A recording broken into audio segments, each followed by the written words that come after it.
Do you want hips that never let you down? Years of standard routines set mine back, but as a rehab and mobility coach, I uncovered a single tendon training system that changed everything. So in this video, I'm going to show you exactly how to protect and strengthen your hips for life with this powerful, no-fluff approach. Here's what many people don't get about hip health, and honestly, it's why so many of them end up with nagging hip pain or even lower back issues. Your hip is a ball and socket joint, second only to your shoulder in how much it can move, but here's the problem. If your hip can't move well in all the way it's designed to, which is forward and back, side to side, and rotations, your body has to compensate. That means other joints like your lower back or even the knees can start taking extra pressure or load. So if you notice your body feeling stiff after sitting for long periods of time, that's your body's way of saying, hey, I need to move. And for many people, the first thing that they'll resort to will be stretching or even foam rolling. Sure, those things can help you make your hips feel better, even your lower back for a while, but they don't fix what's really going on underneath. Here's what the research actually shows. If you want long-lasting strong hips, you have to train not just the muscles, but also the stuff that's holding them together, like the tendons and the ligaments around the joint. That means you need to build up strength where you're weakest, especially at the ends of the movement. Many hip routines skip this part. It's like trying to build a skyscraper on a foundation made of jelly. It looks good for a minute, but it's going to collapse if you start overloading it. And this is what I call a weak foundation. So your muscles might be strong, but it's the stuff connecting them that isn't. So injuries can sneak in and ruin your progress. So what's the fix? I've got 3 evidence-based categories for you to target today. Think of it as building an impenetrable force around your hip joint. We're gonna build connective tissue architecture,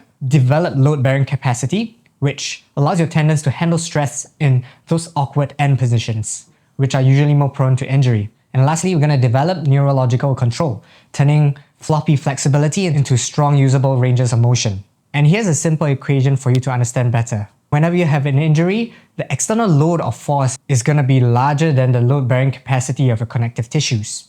And the goal of our rehab phase will be to increase that load-bearing capacity so that it's equal or greater to the external load of force that is being applied to it.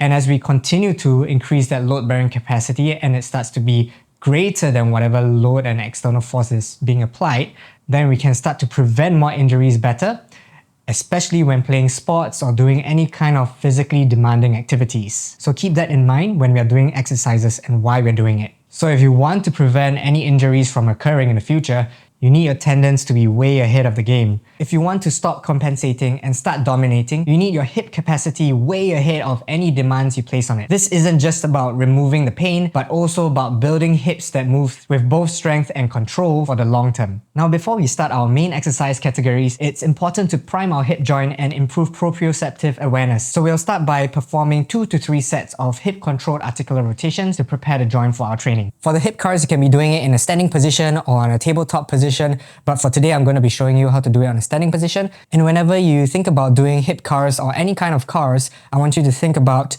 how you can activate those specific muscle groups that are in charge of the positions that you're going to be placing your hips in. So if you have a wall or you have a stick or a mop to support you, that'll be great. So we're going to be starting off with our hip adduction with external rotation of the hip, kind of like a scooping motion.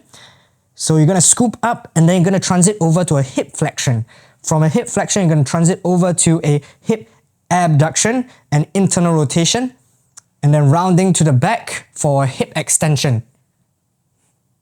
And then we're going to find ourselves back knee to knee.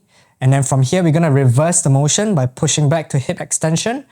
And then we're going to come up to the side for our internal rotation and abduction, up to a front hip flexion, and then unscooping the motion and back to start again. So every time we perform the rep, we're going to be bracing our body, keeping tension throughout so that we stabilize ourselves and also recruit as much muscle fibers around the hip joint as well so we can exert more force out of the hip curls and not just doing quick hip curls like that. So it has to be very intentional. And for the breath wise, you want to breathe in to the belly and try and retain it as best as you can while you're performing the rep. If you can't, that's totally fine. You can do shallow breathing as well. This will help you to maintain stabilizing through the entire movement. And the third thing you want to take note is to try to avoid any compensation that might arise. A lot of my clients, when they start going into abduction and internal rotation, they start to slant their body this way so that they can try to achieve more range, but actually they're not. So keep your body still, keep your spine neutral while you're performing the rep. So that's why we also want to try and brace our body and keep tension throughout the body when we are performing the rep so it can help us to stabilize the body and avoid any compensations. And lastly, every time you perform the rep, try to actively work towards the outer range of the limits that you can afford. If there is any pain or nerve impingements, you want to try a detour around those painful spots. So if like say I have an impingement here, then I would try to avoid going too high, detour around it and go around. For the next exercise category, we're going to be working on isometrics. And why we are using isometrics is because we want to drive more cellular focus towards the connective tissue adaptation.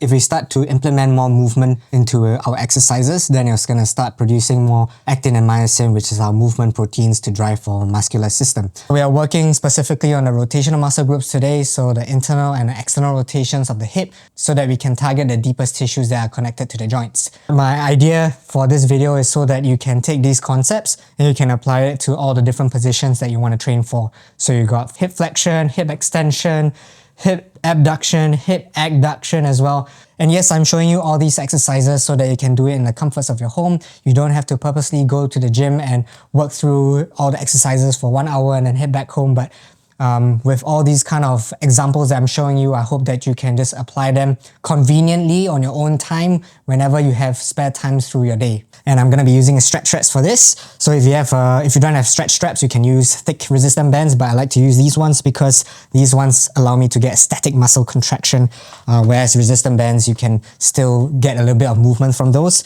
So if you can get these, it'll be ideal. I'm going to be looping one of the holes through one of the chair legs. So you're going to insert your foot this way, and I like to put it around my foot this way so that I can get a little bit more engagement on the side hips for me. But if you feel like you want to put it above the ankle, that's fine as well. See what works well for you. The muscles that we're trying to activate will be the side of the hip, this region over here. So that will be including your glute minimus as well as your TFL, and also other deeper muscle groups within the hip. So you shouldn't be prioritizing the muscle activations on the lower limb, but more so from the hip, right? And to add another layer to help me with the engagement as well, I like to put a yoga block in between my legs this way, so I can try and push my knee inwards while trying to rotate my foot out. So essentially it's going to be looking like this, right? But to help with the activation of the isometrics even more, I put this through, or even here, depending on what's comfortable for you. Choose which one is better. And then from here, brace yourself. And then we're going to start pushing into internal rotation. So trying to lift my foot outwards, trying to rotate my foot up this way and trying to push my knee downwards this way. Okay, then you'll start to feel the activations on the hip muscle groups here. So we're going to hold this for about 30 to 60 seconds, and we can do a slow ramp up from 10% of effort all the way to about 70% of effort. But if like say you're going through some pain in the hip, you can always start with low intensity and just maintain between 30% to 50% of effort. In terms of duration, you can do this for about 30 seconds to 60 seconds. So you can do this for about 2 to 3 sets as well. And remember to do it on both legs. And if like say you don't have any chair legs to loop the bands around, you can always improvise and place your resting foot through one of the loops, and then your working foot as per usual over here.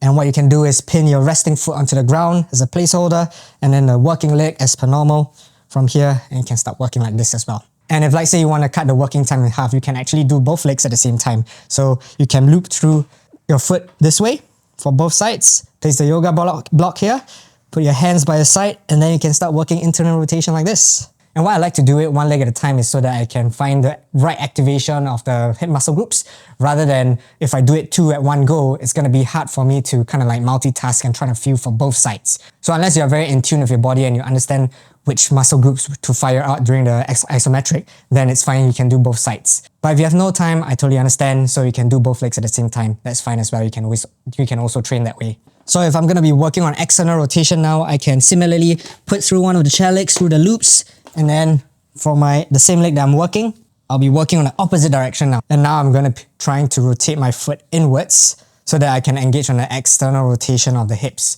right? So the muscle groups will be involved, will be like the piriformis, the glute max, and the obturator internus, so on and so forth.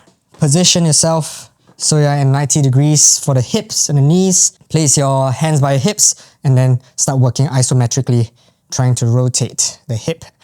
And every time you do the isometrics, remember to breathe in, retain the breath if you can, if not shallow breathing, brace the entire body so you can try to recruit more muscle fibers into the hips so you can get more force output out of it, and start building up slowly again from 10% all the way to 70% of contraction intensity.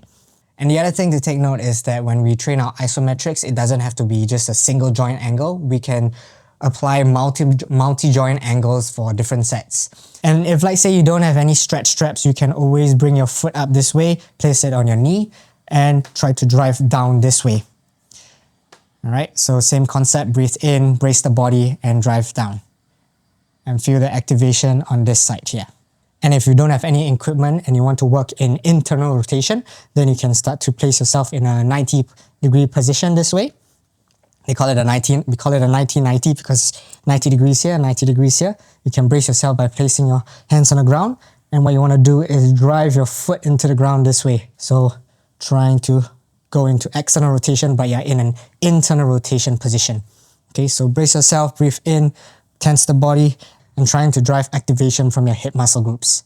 So the next category we're going to be working on is called the eccentric quasi-isometrics. It's another form of isometrics. The only difference is that we are holding the isometrics till we reach about fatigue or failure, and then we'll start to yield in a slow and controlled manner. So for this particular one, for our rotations, I've got a loop band like this, and I'm going to loop it through the chair leg. Gonna insert my feet through and hook it up this way. Gonna plant my resting foot on the ground and assume my 90-degree position. I'm gonna brace myself on a chair this way or this way. And then from here, I'm gonna assume the position for my internal rotation. I'm gonna be holding in this isometric position. So I'm gonna breathe in, brace the body, and I'm gonna start finding the activation of the muscle groups for me to hold the isometric in this internal rotation position. And then once I start to feel fatigue or failure, I'm gonna slowly yield eccentrically till I reach the other end. And then I'm going to repeat the process. So what I can do is I can internally rotate first to help me assume the position, and then I'm going to push out this way. And then I'm still going to try and find the activation here. So every time you perform the rep, hold it to the best of your ability. And then once you start to fail or fatigue, slowly, eccentrically, work your way back to the other end. So for the external rotation, I'm going to place the bands on the opposite side, and then I'm going to assume the position with the 90 degrees, and then I'm going to brace myself, breathe in, lock the breath, or shallow breathing, and then hold it there till I find myself fatiguing or reaching failure. Then I'm going to slowly, eccentrically work my way back in a controlled manner, and then restart again. Just take note that I'm showing you this particular exercise with resistant bands, so it's not going to be ideal for the bands to pull me all the way to the other end range of mine, right? So we work with what we have, but if you have the opportunity to work, for example, at the gym, and you can hook up to like the cables machine, you can also do it on a bench this way, and it will allow you to pull yourself all the way with the cables machine. Alternatively, if you want to do it on the ground, you can do so as well. So you can loop the bands around your resting leg and put it just above the knee. And then for the working leg, wrap it around your foot or your ankle, right? But I like to do it around my foot, okay? For the resting leg, you want to pin it onto the ground.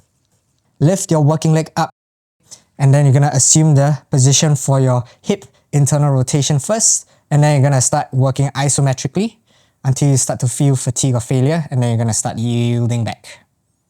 And if you find it difficult to push it back for the second rep or the following reps, you can always assume the internal rotation position first, and then after that, push out your hips together. You can also do it lying down, so the resting leg will be pinned down to the ground this way, and then you're going to lie back down, then raise the working leg up, and then you're going to start assuming the internal rotation position and start working the EQIs. And if you want to do hip external rotations on the floor, you can also do so by looping the bands on the working leg and just place them right above the knee. And then for the other side, you can loop it around the foot. And this will be the resting leg now. It's going to be pinned down to the ground. And then for the working leg, it's going to be wrapped right above the knee. And then you're going to swing it over to external rotation. And then you're going to perform the EQI here. So prop the body up, breathe, brace the body, and then contract and resist until you reach a point of fatigue or failure, and then slowly work eccentrically. And then you can restart again. And then if you want to add more resistance, you can always push your resting leg out so you can get a little bit more resistance. If you want to take your performance to the next level for your other activities, feeling stronger and faster, then ballistics is where we turn to next. And here's the secret sauce. We are going to focus on what is called the amortization phase now. That tiny pause at the end of the range, right before you explode back into the opposite direction. Think of it like a spring effect. That's where your tendons soak up the load and build resilience for absorption and stiffness, improving your explosiveness. So to perform ballistics, all you have to do is to still perform an isometric, but this time with an explosive intent. It's like revving your engine before pushing off. You want to make sure that you have a solid foundation on the isometrics first, and then after that working towards EQI and then working towards your ballistics. So I like to work in a 90-90 position, especially if I'm in a rush for time. So what I'll do is for the working leg for external rotation, I'm going to place it in 90 degrees here. And then the back leg will also be in a 90-degree position. Although if you want to keep it locked in this way as well, it's fine because we're focusing on the external rotation first, which is in front of us. So from here, we're going to place our hands down, breathe in, lock the breath or shallow breathing, brace the body, and then we're going to try to drive quick and forceful pulses into the ground. And as you pulse into the ground, you want to exhale. So it's going to be looking like this. Breathe in, breathe in. Every time you perform the rep, wait for a few more seconds and then drive again, all right? So try to focus on the quality of the activation of the muscle groups that you're working through the hip, right? And then you can also work on the opposite direction as well. So driving down will be our pils, which will be for our lengthened muscle. And then for our shortened muscle, you can also drive up this way. Do also take note that if you find it difficult to engage the muscle group for the rails for the shortened side, you can always put your forearm down this way and then try to find an angle where you can activate more, okay? So just find that sweet spot. You don't want to go down too low and then you have so much range. You want to try and make sure that you are around the end range, but you can still yet find the activation. Okay, then when you find a sweet spot, you're going to start performing the ballistics as well.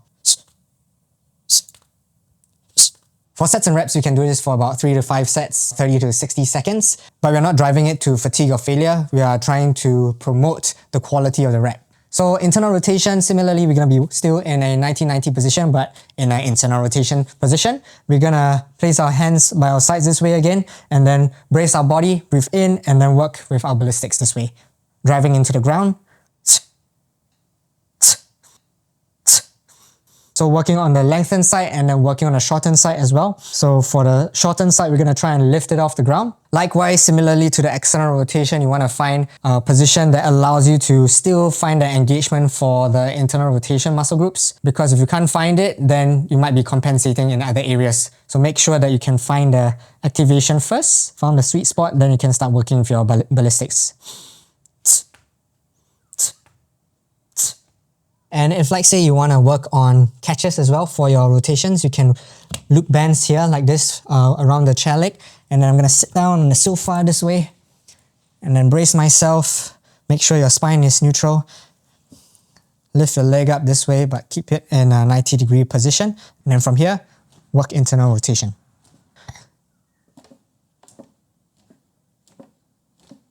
Alternatively, you can use like a Pilates ball and you can work ballistics here.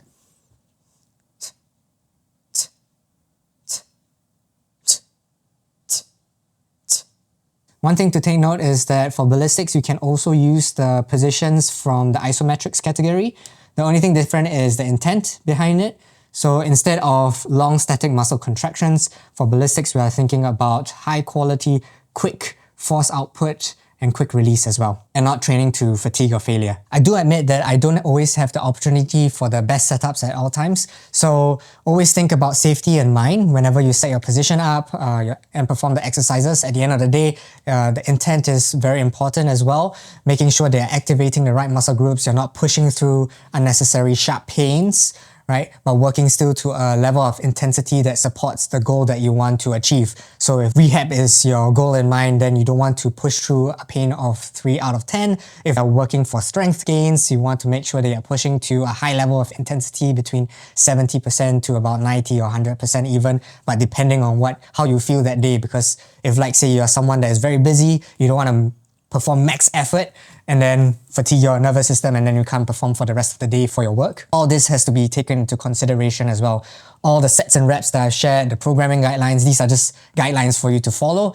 At the end of the day, you want to make sure that you are targeting the specific and the weaker areas that you want to improve. So take what I share with you today and apply it to your own routines. And that would probably be the most effective and efficient way for you to improve. Now, if you're juggling work demands, family responsibilities, and trying to maintain some quality of life, I know it can be a bit difficult for you to fit in this kind of training into your busy schedule. So let me introduce you to the 10-minute protocol and forget about the hour-long session. We're going to sprinkle and integrate hip work into your existing routine. An example of how you can incorporate this is in the morning, doing cars upon waking up, and perhaps while your coffee is brewing, hit 10 minutes of isometrics, and that's right by the time your caffeine's ready. You can also squeeze about 10 minutes into your lunch break to do any isometric holds. You can do this while your food is reheating, or you can do this before you go for your lunch. In the evening, you can spend some time to do eccentric work before dinner, or instead of scrolling your phone before bed. So in total, you would have spent about 20 minutes of working out, spread throughout the day. And if you do this consistently 2 to 3 times a week, you would have clocked enough for the training for the entire week. So if you're motivated to improve your joint health, you'll find ways to make it convenient for yourself to train. I find it helps when you establish training areas around your home, your workplace, wherever you can conveniently go to train in one area. And this minimizes the setup time and you can get straight into it without thinking twice. It might be a bit difficult at the start to create a new habit, but after you have adapted to this kind of mindset and approach, training won't feel like as dreadful as dragging your feet to the gym anymore. And all that is required is to push to an intensity high enough required to stimulate adaptation in your tendons. Now, how does this fit with your own regular training if you have one? Well, it's pretty simple. Do your tendon work before you hit the weights. Think of it as neural and joint priming again. You're firing up the system so your muscles don't leave your tendons in the dust. Now, one of the questions that might pop up will be, if I train my tendons twice a day, would that be too much? Not necessarily, because if we are using low intensity, about 30 to 50% of effort, then it will be safe for you to do it twice in a day. If you're going to be using about 70 to 100% of maximum effort, then that will be too much. And instead, I'll be asking you to do it between 2 to 3 times a week instead. So it really depends on what your schedule like and also how you're feeling that day. There are studies also that show that if you push between 30 to 50% of effort and you do it regularly, you still get that tendon adaptation. So it really depends on what your routine is going to be like and how much time you can afford and what your schedule is going to be like. So really try and think about how you're going to block out your time and fit this into your schedule. But let's talk about some realistic expectations as well, because I wouldn't expect you to have some instant gratification after performing the exercises. Some people do, some people don't. So it really depends on the individual and whether the intent when performing the exercises is correct. As weeks 1 to 4, you'll notice better control and awareness. Weeks 6 to 12, you'll start to feel an improvement in strength gains. And from 2 to 3 months onwards, this is where real structural tendon changes. And then we go into maintenance, which is just about 1 to 2 sessions a week to keep you in the game for life. Tracking your progress consistently is also very important. So look to try to do it monthly. You can document your current hip mobility by doing cars and recording it through video or taking photos of your current ranges. And by doing the cars regularly, you can reassess yourself by noticing any smoother movements or whether there's more controlled movement through all the planes of motion. You can evaluate your functional movements. Is it easier to climb stairs, squat, and maybe even less stiffness after sitting? Remember, it's not about going all in once in a while, it's about consistency. Focus on these training concepts and you'll build joint health that actually lasts. And if you'd like to go deeper into these methods and receive insights on my complete joint bulletproofing protocols, make sure to sign up for my newsletter where I'll share exclusive programming templates and advanced techniques. You now have the blueprint for bulletproof hips based on science. But if you're wondering which specific areas your hips need the most work, because everyone's compensation patterns are different based on the daily movement habits, then watch this video next where I'll reveal the hip assessment that exposes your individual movement dysfunctions so you know exactly which of these methods to prioritize and where your hips need the most attention.